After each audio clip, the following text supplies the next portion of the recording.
За одоогоос хэдхэн жилийн өмнө хүний нөөцийн удирдлагыг бид бүхэн царгааны жишээг үүрэгтэй илүү холбож ойлгодог байсан. Тушаалаа гаргадаг тийм ээ, цагаа бүртгэдэг ч гэдэг юм уу тийм. Илүү админ төвтэй байдлаар. За сүүлийн үеийн чиг хандлага бол илүү бид бүхэн одоо байгууллагын хүний нөөцийг илүү стратегийн партнер төвшөндөө ойлгож байгаа. За тэгэхээр зэрэг сайн хүний нөөцийн бодлого гэдэг маань юу хэлж ийм гэхээр ерөөсөө зөв хүнийг зөв ажилд нь байршуулад за тэрийгэ идэвхтэй системтэйгээр сургаж хөгжүүлж үр дүн гаргахын тогтолцоол ерөнхийдөө хамгийн ерөнхий байдлаар ойлгож байгаа гэсэн үг. За сүүлийн үед бас AI-ийн нөлөөгөөр бас хүний нөөцийн удирдлагуудад нэлийн томоохон гарч байгаа өөрчлөлтийн чиглэл юу вэ гэхээр зэрэг хүн AI-ийн хосолсон багийг хэрхэн яаж зөв зүйтэй удирдах зохион байгуулах гэдэг асуудал нэлийн одоо хүний нөөцийн удирдлагуудын хувьд бол челленжтэй асуудал болж ирж байна. Өөрөөр хэлэх юм бол байгууллагын ямар процессыг автоматжуулах уу, ямар ажлыг AI агентаар гүйцэтгүүлэх үү гэдэг асуудал маань нэлээд тулгымцсан асуудал болж ирж байгаа гэсэн үг. Өөрөөр хэлэх юм бол хүний нөөцөд хэдэн хүн ажиллах вэ гэдэгт анхаарал хандуулдаг гэсэн бол сүүлийн үед бол яаж юм гэхээр одоо хүн AI-ийн хосолсон багийг хэрхэн үр дүнтэй удирдах зохион байгуулах вэ гэдэг асуудал маань нэлээд бас челленжтэй асуудал болж ирж байгаа гэсэн үг. За энийг зөв хослуулж удирдах менеж хийж чадах юм бол байгууллагын бүтээмж ашиг ажиллагаанд одоо үнэлэхгүй хэмжээгээр нөлөөлнө гэсэн юм судалгааны үр дүн гүйцэтгүүлсэлгээд бол гарч байгаа. Тэгэхээр ер нь ихтэй сургуулиудын яг зүгээс аваад үзэхээр яг хөдөлмөрийн зах зээлийн хэрэгцээ нийцсэн боловсон хүчин бэлтгэж чадж байгаа хэсэг тал дээр нь хэр сүүлийн үед нийцсэн хэмжээтэй байгаа бол. Яг таны асуултанд бас одоо шууд одоо нийцж байгаа эсвэл нийцгүй байгаа гэдгээр тэр хариулахад бол хэцүү байна. За яагаад гэвэл зөв хөдөлмөрийн зах зээлийн өөрчлөлт бол маш эрчимтэй хурдтай явагдаж байна. За одоо энгийн жишээ аваад үзэх юм бол одоо хүний нөөцийн менежерүүд, мэрэгчлэтнүүд бид нар ажлын байрны гол шаардлагыг одоо Excel, Word ашиглах чадвар гэдгээр тодорхойлдог байсан. Одоо ажлын байрны зараа байршуулах тач гэдэг юм уу тий. За гэтэл яаж юм гэхээр зэрэг сүүлийн үед бол зөвхөн энэ Excel, Word-ыг ашиглах гэхээсээ илүүтэйгээр энэ дээр толгуурлаад ямар шийдвэр гаргалтанд хэрэгтэй ямар одоо дата мэдээлэл бэлтгэж боловсруулах вэ гэдэг ур чадвар маань илүү эрэлт хэрэгцээтэй болж ирж байгаа гэсэн. Тэгэхээр зэрэг ажлын байрны өөрчлөлттэй холбоотойгоор бол одоо байнга тасралтгүй энэ хурдтай өөрчлөлтүүд бол явагдаж байгаа. За санхүү эдийн засгийн их сургуулийн хувьд гэх юм бол бид нар стратегийн чиглэлээ 2021-с 2030 оны хүртэл тодорхойлсон. За бид бол одоо олон улсын жишгт нийцсэн дижитал антрепренер их сургууль болно гэдэг зорилтынхаа хүрээнд AI First University бодлогыг бол хэрэгжүүлж байгаа.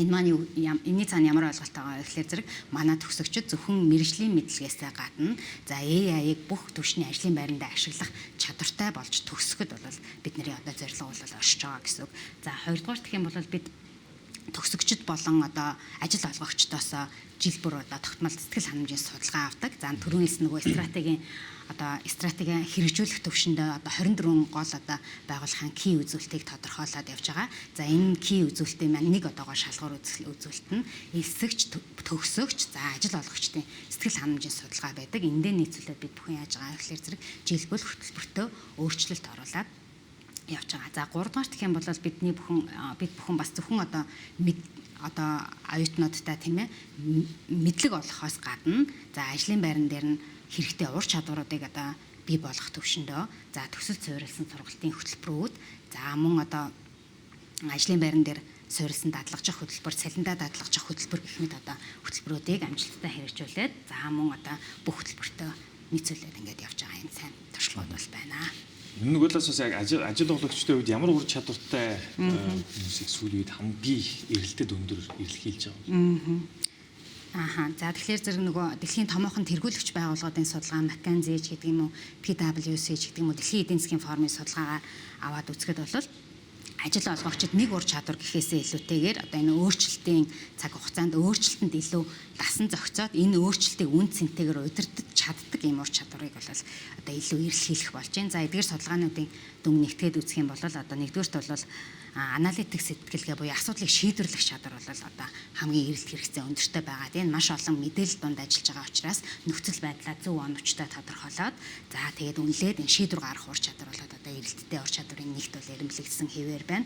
За хоёрдугаарт бол бас нөгөө өөрчлөлттэй холбоотойгоор дасан зохицох чадвар бол ялцчгүй чухал асуудал болж ирж байна. За ер нь бол одоо яг өнөөдөр маргааш юу болохыг бид бүхэн мэдэхгүй байгаа дээ шүү дээ тийм ээ. Тэгэхээр маш хурдтай өөрчлөлт тэгдэж байгаа учраас энэ одоо адаптацид хурдан дасан зохицоод суралцаад явах юм хэрэгцээ шаардлага үүсэж байна гэсэн үг.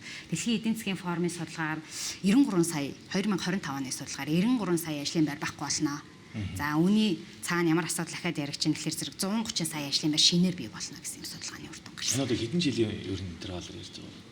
Одоо ер нь бол ойрын одоо 5 жилдээ гэсэн юм статистик байсан. За тэгэхээр зэрэг энд одоо 93 сая ажлын байр байхгүй болж байгаа. Эргээ 130 сая ажлын байр бий болж ийн гэдэг маань хүн өөрөө байнгын дасан зохицоод тасралтгүй суралцаад хөгжөөд явах энэ одоо суралцах гэдэг ерөөсөө habit болгох юм хэрэгтэй шаардлага бол. Өөрөөсөө хувьсан өөрчлөлт маш хурдтай явагдаж байгаа шүү. Хувьслын өөрчлөлт бол маш хурдтай явж байгаа учраас одоо маргааш бид нэр юу болохыг мэдэхгүй байгаа учраас одоо хэдхэн жилийн өмнө бол бас ингээл нөгөө хүний нөөцөд ажлын байраа зараа гаргахад 10 руугаараа бичдэг байх гэдэг бол бас 10 жилийн өмнө тий одоо бол энэ асуудлыг бол хин ч ярихгүй байна тий. Тэгэхээр бол өөрчлөлтүүд бол маш хурдтай явагдаж байна.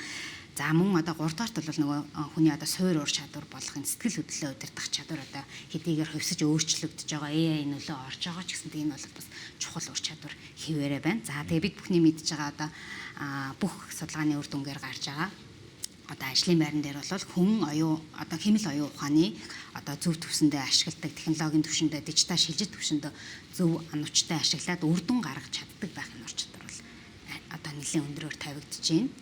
За энэний цаана ерөөсөө байгууллагын удирдлагууд маань бүх хүмүүсээ одоо программист болгох юм хэрэгцээ шаардлага гэхээсээ илүүтэйгээр тухайн одоо өөрийнхөө чиг үүргийн хүрээндээ одоо хэмэл оюун ухааны хэрэгслүүдийг зөв сонгоод зөв ашиглаад өндөр бүтээмжтэй ажиллах энэ хэрэгцээ шаардлага үүсэж байна гэж ойлгож болж байна.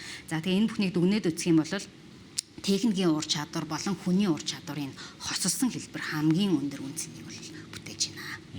Тэр бас яг энд нэг үе хоорондын ялгаа гэсэн нэг ойлголт бас гарч байна. Тухайлбал ялангуяа одоо baby boomers бол millennial за тэгээд одоо Z generation. Одоо бол ялангуяа Z generation бол маш идэвхтэй нөгөө хөдөлмөрийн зах зээл дээр гарч ирж байгаа цаг үе шүү дээ тийм ээ. Тэгэхээр ер нь Z үеийн ажиллах одоо өвчний онцлогч гэдэг юм уу?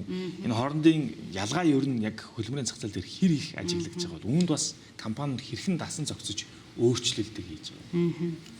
За нөгөө бас нэлийн хүний нөөцөдөд нэлийн тулгамддаг асуудал та тийм энэ зэт үеийн чинь болохгүй байгаад байна ажил дээр ингээд байна тэгээд байна ч гэдэг юм уу тийм иймэрхүү асуудлууд бол нэлийн нийтлэг давтагдж байгаа. За тэгэхээр яг энэ дээр бол нөгөө одооны энэ хүүхдүүд гэдэг үгний гарал үүслийг судлаад үзэх юм бол одоо манай эртний өмнөх аль одоо баг хүн үүсэн цагтаа баг холбогддог тийм тэгэхээр бол бүх цаг үед бол одоо зэч инглиснүүд бол байсан. За энэ дээр бол одоо судалгаар LinkedIn-ийн бас нэг судалгааны үр дүнг танилцуулахад за энгийн менежерүүд даам тоглодог харин гайхалтай менежерүүд шатар тоглодог гэсэн үр дүн гарсан байсан. Нэгтгээд үзэх юм бол өөрөөр хэлэх юм бол даамны нүүдэл зөвхөн хүүгийн нүүдэл байдаг бол шатрын нүүдэл өөр өөр байдаг тийм морины нүүдэл өөр, тэрэгний нүүдэл өөр, за хүүгийн нүүдэл өөр байгаад байдаг. Яг тэрнтэй адилхан одоо манай удирдах төвшний ажилтнууд, байгууллагыг удирдах байгаа ажилтнууд, хүний нөөцүүд маань шатар тоглодог менежер байхдаа бас өөрийгөө бэлтгэх ийм хэрэгцээ шаардлага бол үүсэж байна гэсэн.